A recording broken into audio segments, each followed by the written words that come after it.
दोस्तों आप देख रहे हैं राइट भोजपुरी और आप लोगों को फिर से एक बार राइट भोजपुरी चैनल में स्वागत है। दोस्तों आप लोगों को बता दें कि गाने के टीजर को रिलीज कर दिया गया है और टीजर बहुत ही लाजवाब है। गाने में खेसारी लाल यादव के साथ यामिनी सिंह नजर आ रही है और गाना का नाम तो आप लोगों को पता ही होगा।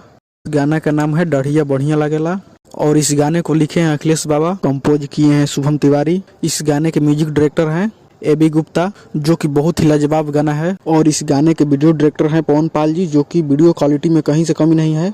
और ये गाना बहुत ही लाजवाब होने वाला है, जो कि कल सुबह 6 बजे खेसारी म्यूजिक वर्ल्ड पर रिलीज हो रहा है। तो आप लोग तैयार रहिए गर्दा मचाने के लिए। और टीजर को रिलीज कर दिया गया है, आप लोग अभी तक नहीं देखे हैं तो खेसारी म्यूजिक वर्ल्ड पे यूट्यूब चैनल पर जाकर देख सकते हैं।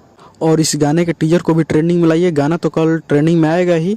तो चलिए इस वीडियो में इतना ही, मिलते हैं किसी अगले वीडियो में। और इस गाने के बारे में आप लोग क्या कहना चाहते हैं कमेंट करके जरूर बताइएगा। और इस वीडियो को लाइक शेयर और सब्सक्राइब कर दीजिएगा। तब तक के लिए जय हिंद, जय भोजपुरी।